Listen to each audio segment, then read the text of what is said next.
Asebiro Yesuna Akulora ni komanda jaler Atingo bada Tanyisi mar surrender. Hallelujah.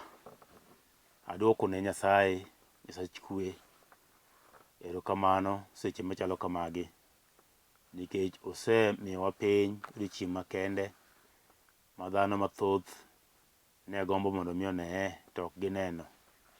Miyo adwoko ne Nyasaye maduong' erokamano ahinya. Adwani mondo walam kapok wachako wach Nyasaye. Kamoro amora ma intie, kulri piny mondo mi Nyasaye duong'. Jehova in Nyasach nyiseche, jaduong' mar ndalo, in Nyasaye manyoro matinende kendo manyaka chieng'. Wachni osegurore polo malo, wachni kelo ngima, wachni kelo gweth, wachni kelo kwe, wachni Nyasaye kodonjo e kit dala, ei dala, kodonjo e kit ngima ng'ato to kelo lokruok. Adwoko ni erokamano Nyasach kwe mondo mi wach madhi timo kawuono okele kwe ne ng'ato, okele gony ne ng'ato, okele gweth kuom ng'ato, kendo okele jip kuom ng'ato mondo mi ngimane olokre Nyasach kwe. Adwoko ni erokamano. Bed kodwa seche machalo kamagi, Roho mari maler bed otawa e nying Yesu majawar. Amen. Kachako, nyinga en Pastor Sam Boyi, mawuod Homa Bay County, Ndiwa Sub County. Asembo Kanyikela, adak e dala mar Nairobi. Nyasaye olosona dak Nairobi kama awache wachne kendo atiyo tije maber. Kamoro ni Njiru ema wantie kod kanisa iluongo ni Cathedral of Praise, Kangundo Road Worship Center. Njiru entie along Kangundo Road, kia Outer Ring Road, kichomo kidonje Kangundo Road moja kanyo, tidhi nyaka kamoro ni Njiru, ikalo Kayole Junction tidonjo kamoro ni Njiru. Njiru kanyo wantie e tok petrol station miluongo ni Ola petrol station, machiegni mita 600 tichopo mana kanisa kama wantie. To kia gi yor Ruai, ikalo bypass, Eastern bypass, ikalo Choka tidonjo Njiru. Kisekalo Njiru Center, tidhi matin kaka ing'ama chomo Kayole Junction kata Slaughter kamiyang' dhokni. Kapok ichopo kanyo, on your right nitie petrol station, Ola petrol station. Koro jahera mar Ruoth arwaki chokruok marwa mabedo ga Jumapil ka Jumapil ei kanisa Kangundo Road Worship Center. Namba nabiro chiwo kidwaro mondo wakonyre kata wawach Nyasaye, ibiro go namba no, Nyasaye biro gwedhi. Nitie wach madwani mondo wapor kawuono, to wachni dhi wuok e buk mar Johana, Injili mar Johana 15 matindo 1 nyaka 7. Adhi somo wach Nyasaye. To wach Nyasaye wacho kama: An e mzabibu madier, kendo wuora e japur. Bedena duto ma ok nyag olemo ogolo oko, kendo bede duto manyago olemo oloso mondo omed nyak. Un koro uler nikech wach ma nawachonu. Sikuru e iya kaka an asiko e iu. Kaka bad yath ok nyal nyago olemo kende ka ok osiko e mzabibu, e kaka un bende ok unyal gimoro ka ok usiko e iya. An e mzabibu, un e bede. Ng'amusiko e iya kaka an asiko e iye, ema nyago olemo mang'eny. Nikech ka ok an kodu, ok unyal timo gimoro.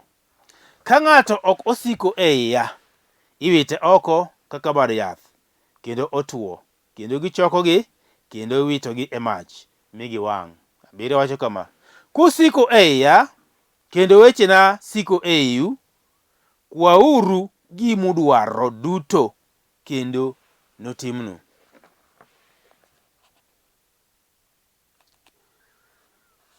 Adwa wuoyo kuom wach moro ma Yesu Wuod Nyasaye nowuoyo kowacho ne jopuonjrene. To wi wach madhi wuoye en iluongo ni gurruok motegno. Gurruok motegno. Kigurori motegno. Gimoro amora mogur inyalo gure e lowo, inyalo gure kata e kor ot. To wang'eyo ni ka wakawo gimoro mwaguro e lowo, mana kaka inyalo kawo yien migur piny mitwe dhiang', dhiang' ok nyal dhi. Kata kichielo dalani iguro yien sirni malworo dala. Kigero ot tiguro sirni madhi mako mise mar ot motegno eka ot chung'.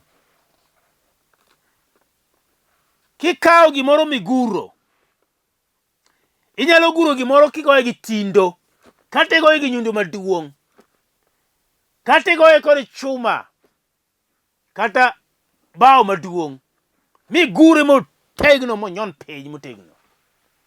Masa moro muke ok yot. Gure yot, lakini muke ok yot. Nikech en gima odhi nyaka piny. To mama wuoyo kuom Yesu, ka chieng' moro loso kod jopuonjrene, to chako negi mana kaka olemo mar mzabibu. To konegi ni an e mzabibu ma adieri.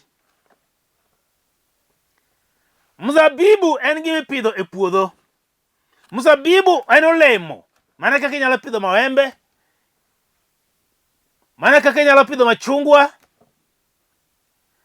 mana kaka inyalo pidho avocado, kaka inyalo pidho kata mana mapera. Gin olembe. Mwacho ni Yesu wacho ni en e mzabibu madiera. Mzabibu en olemo mipidho e puodho. To sama osepidh e puodho to oti. Koseti to obedo maduong' kendo obedo kod bedene kogaro. To bedenego dhi nyago gimiluongo ni olemo.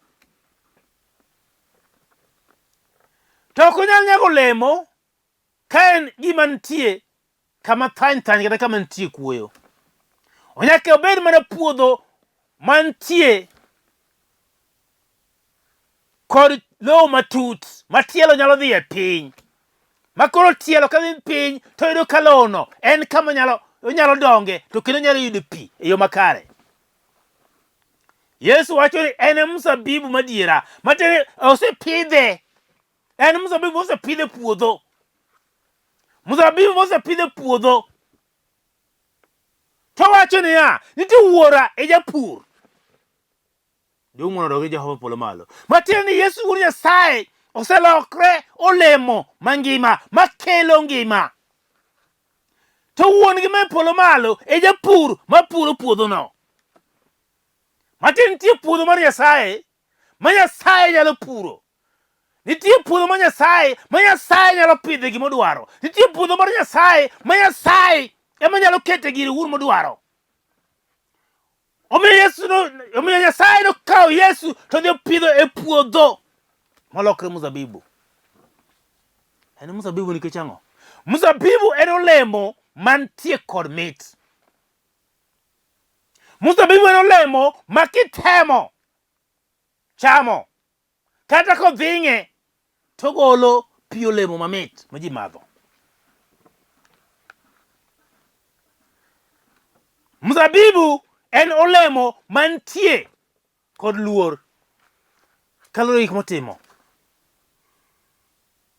To mzabibu ober mana sama onyago olemo eka entie kod ladha, entie kod ndhadhu. Sama pok onyago olemo onyalo bedo mzabibu malur ma ok nyal nyago olemo, oonge kod tich.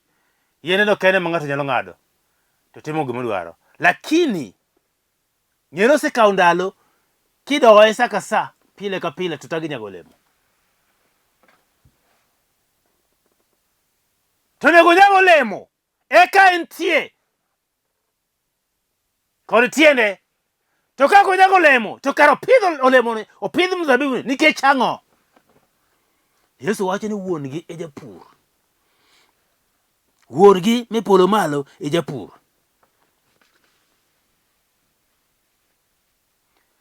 Koro wacho ni olemo ka bade ne ok nyag, yien moro amora olemo ka bade ne ok nyag olemo, ting'ado gi oko. To manyago olemo ok bi ng'ad oko. Nikech ang'o? Ka yien ok nyago olemo, koro en gi ohala mane? Nikech onego bed onyago olemo eka wuon-gi ma japur bedo kod ang'o? Bedo kod ohala kuom pur mare.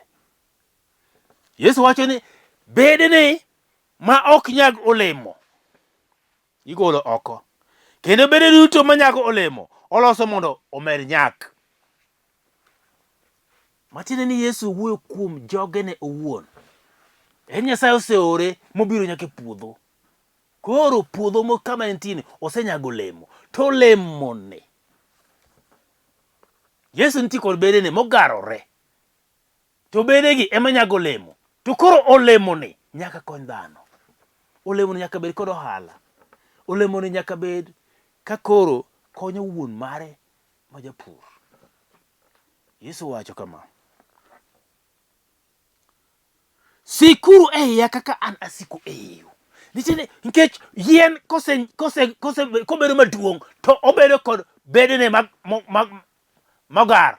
Moro chomo koni, moro chomo koni, moro chomo koni, moro chomo koni. To bedenego gidhi kendo gidhi malo, kendo moko chako chuogore kendo malo kucho. To ka gisechuogore malo kucho, to gidhi to gibedo kod kuonde ma koro ginyago olemo. Matiende ni Yesu wacho ni wan e olemo. Wan e bedene, wan e bedene to en e yien. To ka bade ok nyag olemo, bat ma ok nyag olemo ing'ade oko. Matiende ni kar onego yien ka yien obed kanya, to samo nyano eka wuon-gi mopidhe be nitie kod mor. Ni chieng' kare kobiro chopo tabiro yudo ohala kuom tich mosebedo katiyo. Koro wacho ni kaka bado yath ok nyal nyago olemo kende ka ok osiko e mzabibu, e kaka un bende ok unyal gimoro ka ok usiko e iya. Ng'at Nyasaye intie e Yesu. Nikech Yesu wacho ni ka ok in e iye to onge gima inyalo timo. To ka in e iye tibiro bedo kod ohala.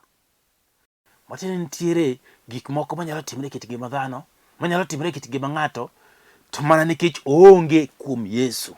To sama dhi bedo kuom Yesu mosedonjo e iye, mobedo kuom Yesu adier, mong'eyo Yesu.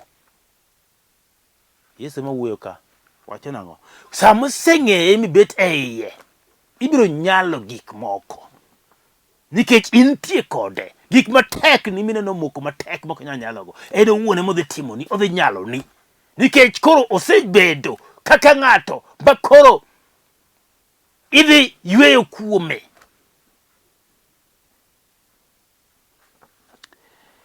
Muma wacho kama: an e mzabibu to un e bede. Ng'eni yien sama osepidhe en kodhi achiel. To muma wacho ni kodhi ka ok otho motow e lowo to ok onyal ti. Kolo kotek ateka kotek cha ok onyal ti. Nyaka otow kuka chunye maiye cha wuok thichore to tiyo. To ti to lokre gima pidhi. Miyo en olemo achiel ninge. To olemo achiel ni koro olemono nitie kod tich. Koro olemo kende inyalo bare yien matedigo, chwako kata nyoyo. Inyalo bare yien magedgo mabed ka siro mar ot. Inyalo bare yien mobed kata bao migoye tado. Koro e kore no nitie kod tich mang'eny. Kaeto bedene be nitie. Bedene go be kolwer gintie kod tich ma ginyalo timo. Kaeto nitie gimiluongo ni olemo. Olemo bende nitie kod tich mare. To koro yien ka nyak to nyaka obed golemo. To olemono ka nitie eka inyalo kaw kendo kodhi tichako idhi pidho to yien chako ti kendo. Inyalo bedo kod puodho maduong' mana mar olemo kende. Nikech ang'o? Nikech kodhi achiel kende mane opidhi motimo bedo maduong', monyago olemo, mogolo olemo kendo, mochako pidhi kendo, mapuodho pong' kod olemo. Yesu nobiro achiel kama kendo. To kane osebiro ng'ato achiel kama, to biro waro piny mangima. To koro ng'ama oyie kuome bedo kaka olemo, bedo kaka bedene, to bedene kaka osega to dhi nyago olemo, to olemogi ichako ikawo kendo gichako lokre kodhi, tichako ipidhogi. Matiende kare ng'at ma ok nyag olemo, mowacho ni ibiro ng'ade oko, tiwite mach. Mano gima mowacho kama samono. Ni ok onyag olemo, tibiro ng'ade oko, tiwite mach. Ni ka ng'ato ok osiko e iya, iwite oko kaka bad yath. Koro dwaro mondo wasik kuom Yesu. Wabed kowuotho kod Yesu. Wabed kotimo timbe mag Yesu. Wabed koparo Yesu kendo walame kinde duto te. Wabed ka wantie gi paro maliw ni kare Yesu ek biro, piny di koro chal nade. Omiyo koro wacho ni ka ng'ato ok osiko e iye, iwite oko. In intie kod mane? In e Yesu koso in oko? Kech mama wacho e buk mar Mathayo 7:1 ni ok ji duto maluongo ni ruoth ruoth nana piny ruoth polo, to mak mana ng'ama timo gima wuoro ma polo mana dwaro. Koro Yesu be wacho ka ni to ka ok inyag olemo, kendo ka ok isiko e iye, tiwiti oko. Kendo otuo. Kendo gichokogi, kendo witogi e mach, mi giwang'. Mano wuod Nyasaye mowacho. Matiende ng'ato moro ma onge kuom Yesu Kristo, ng'ato moro ma ok odonjo kuom Yesu Kristo, ng'ato nogono ma ok omako Yesu, kaeto en bende owuok, to dhi to onyago olemo. Yani odhi onyiso ji kendo wach maler, maber mar Yesu Kristo. Ng'ato nowacho ni ochalo bad yath ma ok nyago olemo. Wach Nyasaye mowacho kama: kusiko e iya kendo wechena siko e iyu. Onego wasik kuom Yesu, to wechene to onego sik e iwa, nikech wechene me iwa ka ema biro miyo wasiko kuome. Nikech ka wach Nyasaye onge iyi, to ok inyal bedo kuom Yesu. To ka wacha nitie e iyi, tibiro bedo mana gi gombo sa ka sa mondo mi wuoth kod Yesu, mondo mi ine Yesu no, mondo mi okedni, mondo mi ibed janeno mare, mondo mi ibed ng'at mowacho ni adiera Yesu wuod Nyasaye nobiro nikech an. Kwa uru gima udwaro duto kendo notimnu. Kwa uru gima udwaro duto, gik moko duto ma udwaro, kwa uru to notimnu. Ang'o momiyo gik moko wasetemo kwayo to ok wanyal yudo? Ang'o momiyo gik moko wasetemo kwatemo gi yore te mondo mi wayudi, kendo walamo kendo wakwayo mondo mi wayudi, to ok wayudi? Nikech ang'o? Mowacho nikech wakwayo gi yo ma ok ni kare. Ang'o momiyo wakwayo gi yo ma ok ni kare? Nikech wabiro wacho ni wang'e Yesu, wang'e Nyasaye, to kare timbewa to pogre gi weche ma momadon bratim. Koro kata kwayo to timbena to gin timbe mamono, kata kwayo to richo tamodho ka pi, kata kwayo takwayo mana sechego, to kaseyudo to pachi chako lokre, awera gi wach Nyasaye. Mama wacho ni duto ma udwaro notimnu. Duto ma udwaro notimnu ka usiko e Yesu Kristo. Wach Nyasaye antie ka seche machalo kamagi mondo mi apor kodi wach Jehova, nikech wach Nyasaye mocho ochalo kaka pi soko. Ochalo kaka pi soko, pi ma kimodho to riyo ok loyi. Ochalo pi. Wach Nyasaye ochalo kaka mach mawang'o, ochalo kaka nyundo maduong'o. Wach Nyasaye en wach ma kosike iyi tiyudo ka nitie nyaka gik moko mogol ei, gik maricho, gik ma ok owinjore mondo obed e kit ngimani, gik molil mochido, obiro golo te e kit ngimani, to obiro kawo maler to keto e kit ngimani, to miyo koro ibiro luwo Nyasaye king'eyo kaka onego iluw Nyasaye. Dihere mondo ibed mzabibu. Dihere mondo ibed bad mzabibu, bad olemo ma Yesu owuon oselandonwa maber ni ka ok inyago olemo tibiro ng'adi oko. Matiende kare anyalo bedo e kanisa kuom higni, anyalo wuotho gi jo kanisa kuom higni, anyalo bedo kare ni an adak gi jatich Nyasaye kuom higni, kendo anyalo paro maber ahinya ni an ng'at makare kendo an ng'at moro matimo dwaro mar Nyasaye. To kare kasomo maler to koro ni kare an bat ma ok nyago olemo. Matiende asebedo e kanisa higni gi higni to onge ohala ma an go. Asebedo machiegni gi jatich Nyasaye excuse me. Asebedo machiegni gi jatich Nyasaye to onge ohala mayudo. Asebedo kadhi e kanisa, asebedo kara kilamona, kendo gima mathoth ma jatich Nyasaye oselamona moseketo nyaka lwetgi kuoma to onge gimoro maseyudo. Nikech ang'o? Nikech wuotho maler ma Nyasaye cha onge. Gima Nyasaye dwaro tim cha ok inyal timo, itimo mana gigeni iwuon. Tema mwacho ni ibiro ng'adi oko. Cheche osechopo to kendo ma e sa ma koro nyaka to dhano bed kod paro maliw mar loko kit ngimane. Kitimo marach timo ne in iwuon, kitimo maber itimo ne in iwuon. Mano gima mwacho. Ma koro sani nyaka ichak loko pachi maber mitim mana gima ber miparo ni nyalo konyo kit ngimani. Omiyo dhano osebedo ka ringo ka gi kacha, gisebedo ka gimanyo Nyasaye ka giringo, gidhi milambo, gidhi imbo, gidhi kia kure, gidhi manyo Nyasaye ka gipani kune ma Nyasaye nitie. Kamoro amora minyalo luongo nying Nyasaye, Nyasaye biro yudore nitie. To mak mani ka kidwaro mondo Nyasaye obedi kendo lok kit ngimani, nyaka to itim mana gima mwacho.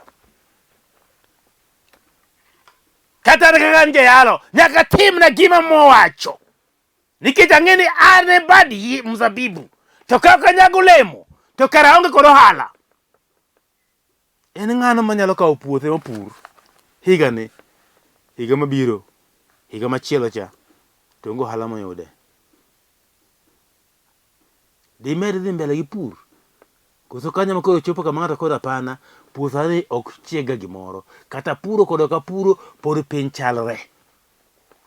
Miya tim ang'o? Awera kod pur mar puodhoni sani. To ka nitie gima inyalo timo, minyalo loko mondo mi obed e puodhono, kata ka en manyiwa midhi keto, kata ka en fertilizer emidhi manyo mondo mi purgo puodho, mondo puodho nya, ibiro dhi manye gi yore te, miyude mikele, mipur puodho, kendo inyalo chako yoro puodho, michaki loki, michaki medio manyiwa, mikaw kodhi maber.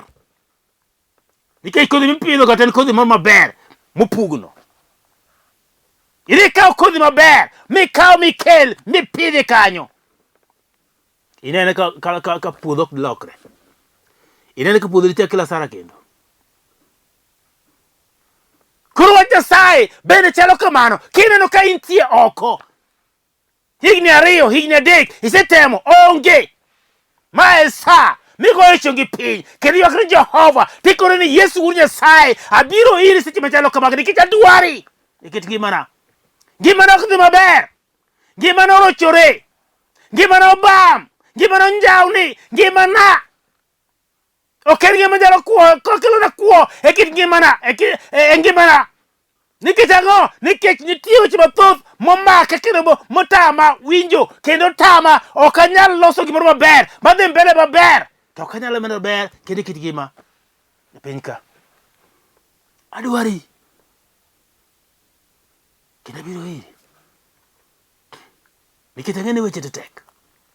Weche to tek, piny bedo moko kod dhano, to gik manyalo ok en dhano wadu. Dhano wadu biro bedo ka wuondi. Yo tim kama otim. Tang'ina biro nyalo. To duto nyalore. Mana kaka mwache. Ni duto nyalore. Onge matek. Manyalo tamo Nyasaye. Onge matek. Manyalo tamo Nyasaye. Wasome kodi e buk mar Luka. Mondo wadho alam. E buk mar Luka. Mondo wadho alam Nyasaye. O Nyasaye ma jaber. Buk mar Luka 1:37 wacho niya. Nikech onge wach manyalo tamo Nyasaye.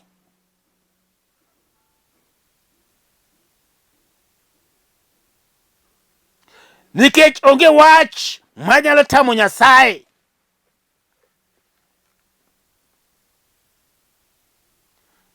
Onge wach manyalo tamo Nyasaye. Mano mowacho. Luka 1:37 ni onge wach manyalo tamo Nyasaye. Dhano to nitie wach manyalo tamo. Dhano to nitie wach nyalo mokogo. Dhano to nitie wach nyalo diyo piny. To Nyasaye mowacho nang'o? Onge wach manyalo tame. En ang'o misetere nyim Nyasaye? En wach mane misedhiga nyim Jehova mimiye mikon Nyasaye? Wachne koro asekelo nyimi Nyasaye. Tekna ndi. Tekna kendo tamo wang'a. Ok anyal nyalo. To koro abiro kodo iri seche machalo kamagi mondo mi ilona. Isetemo be? Isetemo be biro kutamo Nyasaye? Isetemo be chieng' moro chieng' achiel miyudo ni wachno mane tero kuom Nyasaye otamore? Ben Nyasaye mitero kuome. Kuzi tero kuom nyiseche. Nikech nitie Nyasaye gi nyiseche. Tere Nyasaye gi joma tir. Tine ka duto nyalore. Onge wach matek. Miparo ni tek kuomino. Kata idalani kata kit ngimani. Ok otek. Nikech nitie ng'at man ti kod tek moinge. Kendo nyalo nyale. Aden balam kodi. Seche machalo kamagi. Kama nitie kod wi piny mondo lam. Jehova. Aduoko ni erokamano nikech wachni. Wachni miyorago Nyasach kwe. Asechiwo kendo aseporo. To ang'eyo ni nitie janeno mara mose neno wachni Nyasaye kendo winjo. Alamo kendo akwayo. Jehova i Nyasaye ma Nyasach nyiseche. Pare janeno mara kamoro amora ma entie. Chandruok ma en go Nyasaye akete lweti. Akawo janeno mara Nyasach kwe kendo alamone ni mondo mi pare gimoro amora mathago pache, mathago kit ngimane, mathage ei ode, mathage e dalane, mathage kaka tich mare. Nyasaye akete lweti seche machalo kamagi. Nikech Nyasaye manyalo. Onge moro kendo minyalo poro kodi. Inyalo nyaka matek motamo dhano. Nyaka mosejwang'. Nyasaye kawo tiloso kendo bedo maber. Aduoko ni erokamano Jehova. Duong' kod pak dong' ne polo malo. Amen. Kapok iyudo Yesu adalemo kodi. Gigi duto te mowachogi timore mana ka in e Yesu. Omiyo awacho kuom mzabibu manyago olemo. To iseneno ka koro mwacho ni Nyasaye e japur to Yesu e mzabibu to in bad mzabibu. Bende bad mzabibu madieri.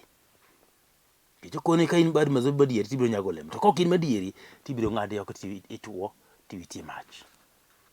Adem liwedi bad mzabibu madieri. Kuwi piny kama nitie. Ti wach ni Ruoth Yesu. Abiro iri mondo ibed jawarna. Timbe mag piny kaachiel kod timbe mag mudho mosebedo ka sanda kendo ok miya thuolo e piny ka. Mosemiyo abedo kod richo ndalo ka ndalo, kinde ka tinde. Adwani mondo ing'wona. Poga gi jaricho kaachiel kod jasigu Satan. Abed ng'ati maluwi ndalo duto. Roho mari maler otaya. Nyingi maler alamo. Wachni amen. Adami nambana mondo mi inyalo goyo simu to alamo. Mara mingi awachoga ni mondo kik flash. Goyaga simu nikech kigo simu to wuoyo yot moloyo ke flash, nikech kur flash ji mang'eny koro aboko ne ng'ata boyo ng'a. Goyaga simu kete kata credit matin kata kama siling 10 kata 20 tigochina tiwachona wacha shida no moriere tir to kete nyim Nyasaye. To Nyasaye biro lochoni. Namba na en 0722 944 623 072 2 944 623. Jo-Nyasach kwe biro gwedhou. Duong' odogne polo malo. Amen. Shalom.